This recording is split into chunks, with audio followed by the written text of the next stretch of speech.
Hey guys, it's RodimusPrimal. I am back on their video, and today I'm going to be talking to you guys about the new reveals for the Transformers Studio Series Bumblebee figures that have just been revealed, all for the pre-Cybertron stuff. We're also going to be talking about Masterpiece Riding and the return of Toy Fair to New York City. So without further ado, let's sit back, relax, make sure you're subscribed to the channel, and let's transform and roll out.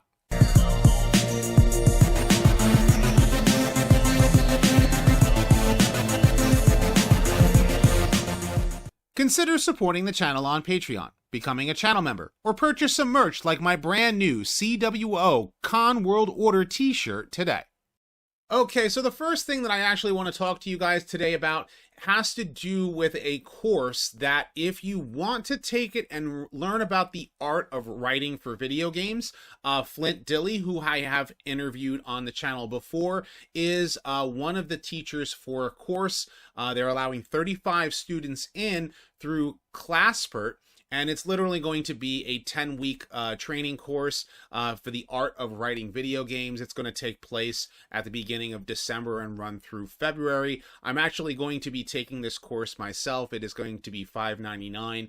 And I actually wanted to get into writing things, whether it was video games or anything else. And so I think this is a perfect opportunity. And so they had asked that, since I do have a YouTube channel, to share this course with anybody who is looking to do so. And I'm going to leave the link in the description below. Now, New York Toy Fair is finally returning after they decided to cancel it last year. 2022, they are going to have New York Toy Fair at the newly expanded Javits Center, and Hasbro itself is going to have an expanded booth there. I will not be able to attend for certain circumstances. However, when the news comes out, they're probably going to be revealing a whole bunch of Studio Series 86, and Legacy figures. So when they do all of those reveals, I will be talking about it. Maybe I might even do a live stream from here and, have some of the other Transformers YouTubers, and we'll all talk about the New York Toy Fair, because it sounds really cool. That they're probably going to have one of those big giant, like, dioramas or something, and, to celebrate Transformers. And who knows? We might even be able to see our first look at the new animated series and Rise of the Beasts. There's going to be a whole bunch of stuff. And obviously it's, as we're approaching the Christmas season, we're hoping that the closing of Kingdom, a lot of people will be able to find the Transformers figures that they want now. But if not, we'll be seeing more in February. Takara Tomy now has their first official images for the Trainbots. At least the first one is Shouki. For those of you who are looking to collect the Masterpiece, Trainbots, this is going to be their very first one. So you can see the official image here of him in train mode. They don't have the robot modes yet, shown yet, but we have seen prototype images before. And taking a look at it, he kind of looks cool. If you're really looking to get like Masterpiece scale Trainbots, this is going to be clearly for you. I really wish that they had done more of a legacy line, so we can get an affordable combiner out of the Trainbots, because the Trainbots are really cool if you watch the Transformers, anime Headmasters, which is where they appeared, because in the anime, and you can see how well that they've integrated the robot mode into the train. But if you ever watch the anime specifically, since Skylinks was in season 3, and Skylinks was not able to be sold in Japan, they decided to release the Trainbots in 1987 in Japan only, which actually was a Diaclone mold that was released at the same time as Devastator. So the Trainbots should have been released back then, and they combined into Raiden, or at least, that's the Trainbots combined. And then they released them in 87 as separate characters, and so they featured prominently. And since the trains themselves, they also acted as transport, so instead of using Skylinks, they used the Trainbots. So pretty much it's the anime's version of a transport bot, and it's kind of cool. And Shouki I think he's the most popular, because he's the leader of the Trainbots, and it's kind of cool to see him. He's kind of yellow. I wish that he was a little bit more white. I think that's the train is supposed to be a bright white, but I guess they're going with a pale yellow for, maybe just for prototype reasons. But we'll see what they do.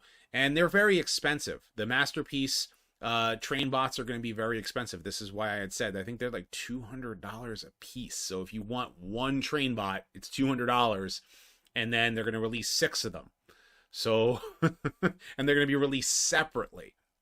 Man, it's going to be really expensive for people who are trying to collect a Masterpiece scale combiner. It's way too expensive. And now they've also revealed, Hasbro finally did a official reveal for a bunch of figures, which is something that, you know, if you guys have heard me say on the channel before, I really wish that Hasbro was doing more of these official reveals, because I don't care if, you know, some third-party person is stealing from the factory and is revealing it. I want to see the official images, because then we can see good, clear images officially from Hasbro that, you know, here is what the figures are going to look like, and when they're going to be released, and what the cost of them is going to be. And that's what I want to see, you know, out of these figures. So, and if you guys saw the Bumblebee movie was a really good, you know, live action film. I think it's probably the best live action Transformers film that we've gotten, period, like hands down. And I enjoyed the designs of the War for Cybertron, you know, section. A lot of people, a lot of G1 fans were all about that first 5 minutes or first 2 minutes of the you know, of the Bumblebee movie. And the rest of the movie itself was a decent movie itself, because it was self-contained in itself, that it, like, the, you know, it was a good story, you know, for 2 different characters, for Bumblebee and the human character of Charlie. But some people were wondering, hey, are we going to see the Transformers that we saw at the beginning of the movie, like, actually get toys, and actually get really good toys as well? Yeah, we are. And you can see Soundwave right here is the first one that we're taking a look at. So while we're taking a look at Soundwave, you notice that he transforms into a Cybertronian dropship. Instead of a, I don't know, a lamppost or like the Siege mold. I liked the Siege vehicle that they chose on Siege Soundwave for a Cybertronian vehicle. But this kind of reminds me, like, it's like a starfighter. Like, that's really what it kind of is. Like, I've been watching Cowboy Bebop a lot recently, and I'm about halfway through it. You know, enjoying that anime. I haven't seen that anime since, like, you know, since it was on Adult Swim, but, like, that's what this ship reminds me of. It reminds me of one of those starfighters, you know, from like the Japanese animes that we've seen. And so, like, with the machine guns, like, on the side, like that, kind of reminds me of like a weird shaped starfighter. Now some people are like, he just looks like he unfolds in weird places, and it's weird and it's stupid. And it's like, yeah, I can kind of see that. Maybe you might wanted to see a rolling vehicle out of him, but I can see him being a moving, you know, flying vehicle, since the Decepticons can fly. So I like it. I think he looks great. Ratchet, I also think looks awesome. I liked the Siege mold. And the Bumblebee design for Ratchet really feels a lot more Cybertronian than the Siege Ratchet figure did. And this, I think, does it really well. You know, it has like a very Cybertronian style tires. It's not the same as the Earth tires, or at least that the Earth tires should be. It more looks like it would be out of this world. And even the shape of the vehicle, you know, yes, it's just a box, so to speak, but it's Cybertronian, and it's kind of cool that they've incorporated this design and done a really good job of his transformation. I dig it. And we know we're going to see Ironhide out of this. From my understanding is, you know, some listings people have said that they've been able to see that Ironhide is going to be one of the listings for the Bumblebee movie. So they're probably just going to repaint him with a new head, and we're going to get Ironhide out of Ratchet. Brawn, this is a surprise. He looks cool. Looks really cool. A lot of people really loved this design for Brawn a lot better than even his G1 interpretation. And so this is kind of mixing that live action with G1 and giving us a version of Brawn that looks decent and yet new and different, and even giving us a really working, awesome, cool take for a vehicle. I dig it. I think this is a really cool looking vehicle. I know a lot of people are making fun of that Soundwave, but this Brawn looks worth it for a lot of people who want a Cybertronian version of Brawn. And Wheeljack, we've seen some leaked images of what Wheeljack looks like. I dig it. It looks just like you would expect Wheeljack to look like, but he still kind of transforms into a car. It's still a car, even though it's Cybertronian. It's not necessarily Earth-based in its vehicle mode. It still feels like an Earth mode Wheeljack. just done with a little extra Cybertronian finesse. But then again, Siege Sideswipe is very much the same thing, is that it's Cybertronian without actually being an Earth vehicle, and same thing with Prowl.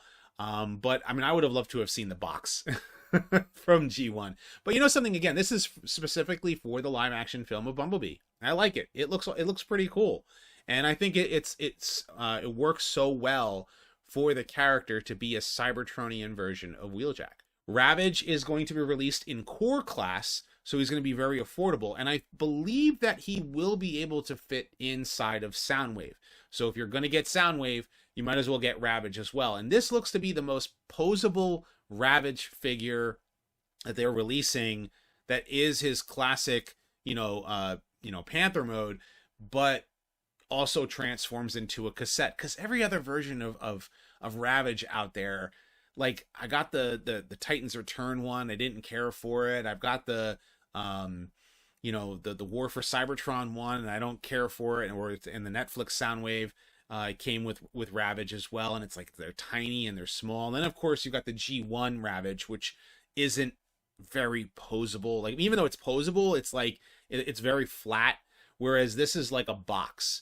And so it works, and I want to see how thin it is, because we are looking at this from a rendered image, or it's like an image of the toy. I want to see how thick it actually is in both modes, because then we can really see if it's worth it. The head sculpt, I'm not really digging. But then again, it's a similar head sculpt to what we saw in the Bumblebee movie, and that's what they were going for. But still, I don't care for that head sculpt. But it looks cool nonetheless, and it is a really cool looking version of a Cybertronian Ravage. I guess that's what we're kind of expecting out of this, right? So, it's definitely worth it for those of you guys who are looking for a cool Ravage. And last but not least is Shockwave. And Shockwave is a core class figure, so he's going to be small, just as small as like core class Megatron is for the War for Cybertron for Kingdom, as well as like any of the others like Starscream and stuff like that. But it's based upon the Bumblebee movie, and he is also transforming into a tank, very much like Transformers Prime. So what we're seeing here is that combination of the two. We're getting a vehicle mode that works for the character for a Cybertronian mode, but it's a core class, so it's a really small Shockwave. Personally, I really wish we had gotten a Voyager class, Shockwave that would be a little bit bigger, even if it was this design. The other thing I don't care for is some of the waffling on this figure. You can kind of see it like right there in the tank, and you can see it there on his legs. It's very noticeable. That's where I'm like kind of like you're missing the boat. But it's a core class figure, so you kind of expect it out of a core class figure. But if you're really into Shockwave and you really want to get a cool looking Shockwave, I say go for it. But I want to know what you guys think. What do you think of all this Transformers news? Are you excited about any of these Studio Series figures? Are you really anticipating what they're going to reveal at New York Toy Fair? And what do you think about the Masterpiece versions of the Trainbots? Of course, leave your thoughts in the comment section below. Be sure to thumbs up this video and subscribe. Check out my other videos as well. I have a lot more Transformers videos, discussions, retrospectives, and more coming down the pipeline. So stay tuned for all of that. And as always, guys, until next time, till all are one.